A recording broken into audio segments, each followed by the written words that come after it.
We survive off of one income in Southern California. This is our mentality behind our system. Living in Southern California is expensive, and being on one income almost feels like it's unrealistic to even accomplish, but it is possible. And it's possible not because we have a ton of money, but we've put a system together so that we can move forward and be able to accomplish the things that we want to. And today I'm going to talk to you about our mindset behind what we've done to make sure that we are taken care of, and my wife is enjoying what she wants to do, which is be home with our children. So when my wife and I were going through premarital counseling, and we ended up talking about finances, and we noticed that we had $166,000 of non-mortgage debt, and right off the bat we knew, okay, we have to crush this. We have to figure out how we can do this and prepare ourselves, because this is going to be a process. And so when we were going through counseling, we both agreed that that's something that we want to focus on. And we got on the same page right off the bat, which is a huge support going into marriage. So thankful that we were able to be on the same page. As newlyweds, we figured out that we wanted to not just accomplish this, but we wanted to figure out how we can do it. So that it never was the question of, can we do this, or will this even be possible? We simply just asked, okay, how do we make this possible? How do we get out of this amount of debt? How do we move forward in making sure that we enjoy working here, and then being able to live here in Southern California? Now, my wife originally got her teaching credential and finished her schooling up, and I've been a school psychologist for a while now. At this point, I'm at 13 years. So we knew that we were going into the educational field. When we really started thinking about having children and what would that look like for us, we actually moved to a different city, and we started to think, well, once we have kids, are we going to do daycare? Are we going to ask Nana and Grandpa to take care of the kids?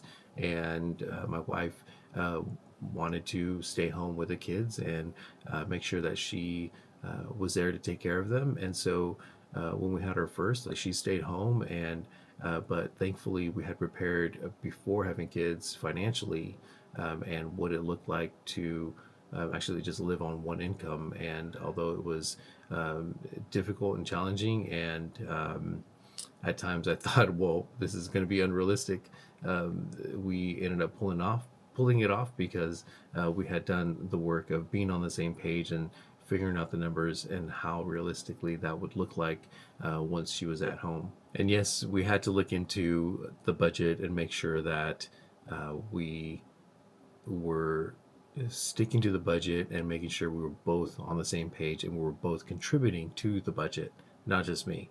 Now, I'm the numbers guy. I'm definitely the nerd. My wife, she is this free spirit. She could care less about a spreadsheet. However, she does contribute to the spreadsheet, and she gives me her insight, what she needs, what she wants, and we plug it in and we see what we can do based on that. And so, being the numbers guy, I like to be organized. I like to have a spreadsheet.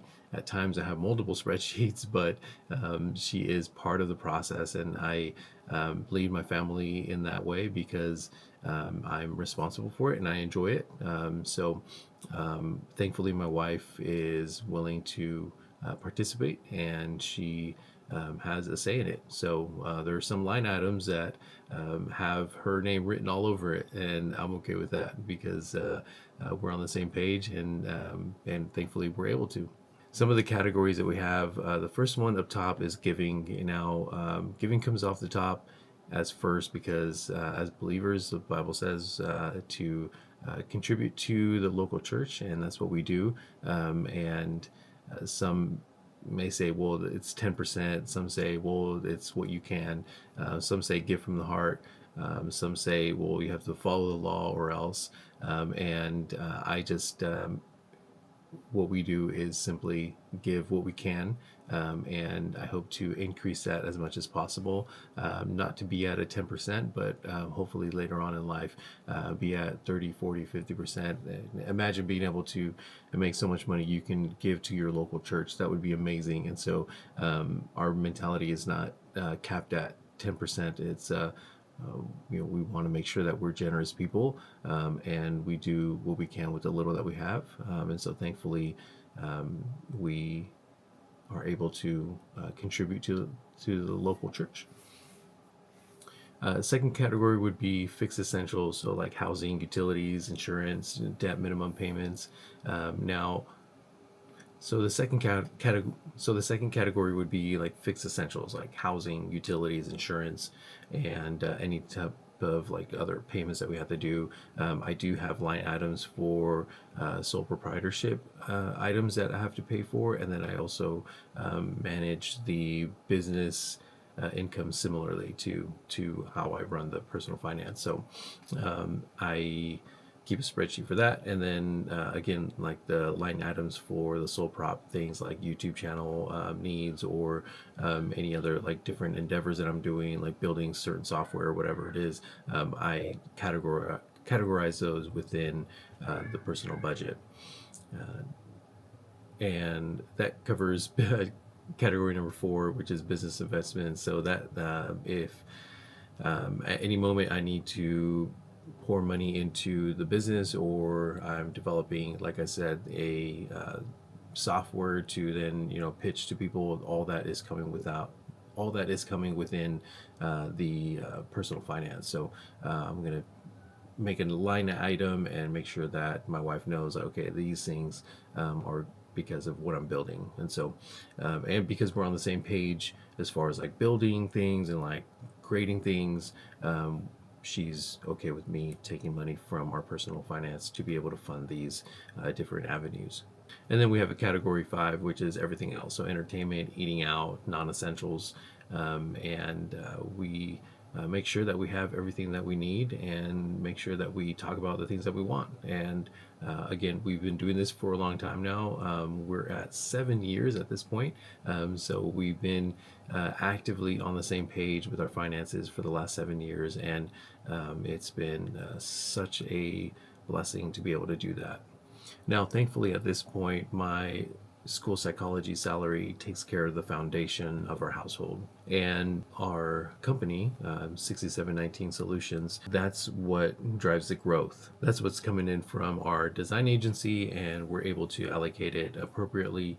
And it's been such a huge learning process to be able to have a business, and then how do I pay myself, or how do I then grow the business? And so that's been a huge learning curve, and I'm still learning a whole lot, and still have improvements to make, and so it's been a process. So our goal is to have my school psychology salary as a foundation of what provides for our family, and then everything else that comes out of either building software, or the side business or the design agency, or whatever else God calls us to, we're going to be able to use that to go above and beyond, and build something for our family.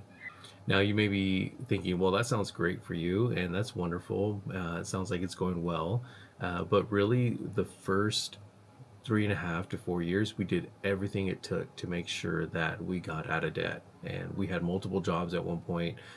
My wife was working when she was pregnant. Like, we hustled to get out of that debt. We made significant moves to make sure that we were out of $166,000 of non-mortgage debt. And so we said no to a whole lot of fun stuff. We said no to a lot of great things that we could have done.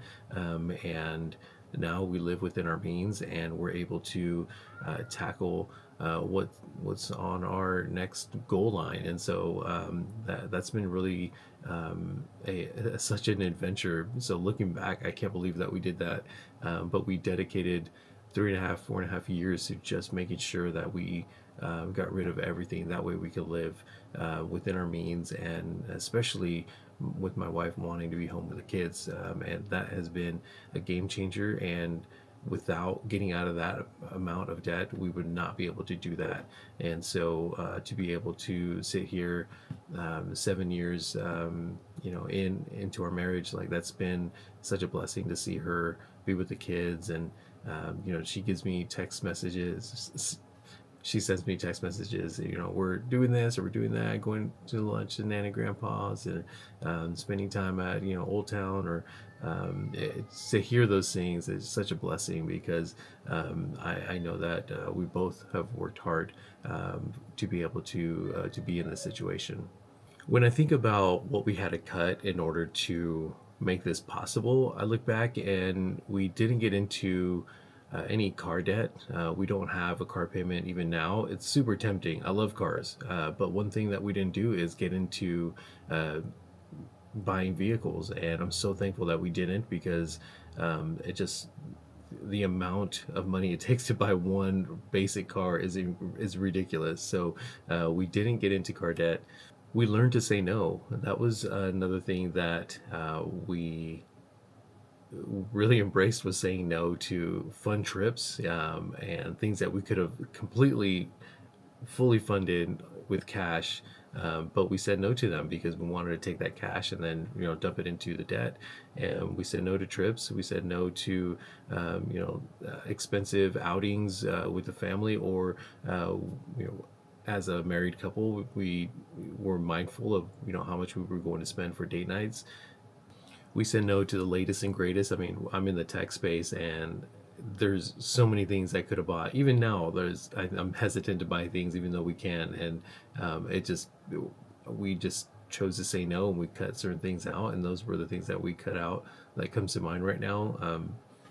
But those things, now we can do those things, to a degree, and being out of debt and being on the same page, now we get to enjoy different things, and we say yes to trips, we say yes to certain things, and it's okay. We're not going to suffer, but it definitely helped us to build that muscle of like, okay, no, we're going to delay gratification so that we could then enjoy that on another time when we don't have this stress on top of us. But what helped us ultimately was getting on the same page initially, and then being able to move forward from there. I mean, we always dream together, which is fun.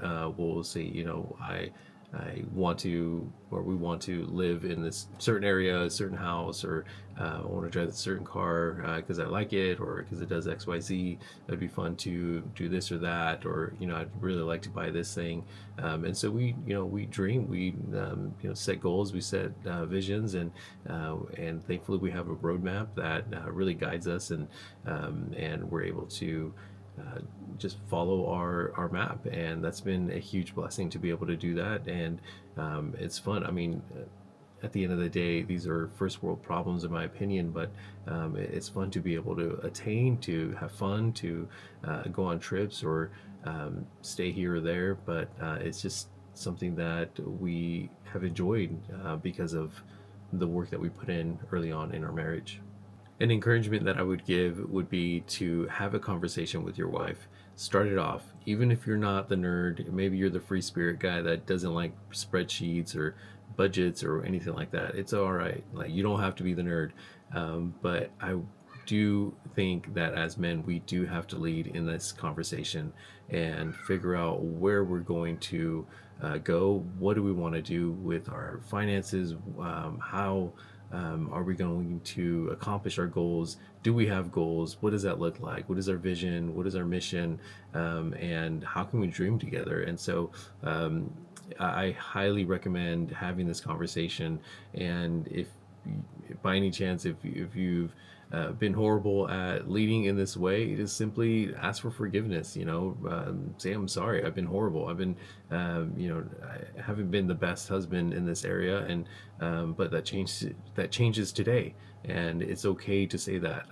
That is a role as a leader that we have to humble ourselves and recognize when we have messed up, recognize when we need to scale up and lead in certain areas. And doesn't mean that you're going to be the nerd that handles the budgets. It just means that you want to get on the same page and you want to move forward. And the hustling that you're doing, you, I'm sure, want it to go to something that's going to be profitable, that's going to help your family, and that's going to help scale your family's legacy later down the road. So that conversation, I highly encourage you to have it if you haven't already.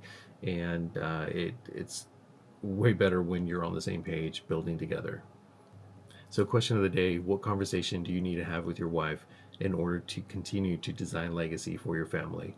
If you're willing to share, drop it in the comments section. I'd love to connect with you. If you have any questions for me, drop it in the comments section. I'd love to respond and connect. Thank you so much for watching this video. If you gained any value from this or enjoyed watching this video, please like and subscribe to it. If you have any questions for me, drop it in the comments section. I'd love to connect. Thank you so much, and I'll see you in the next video.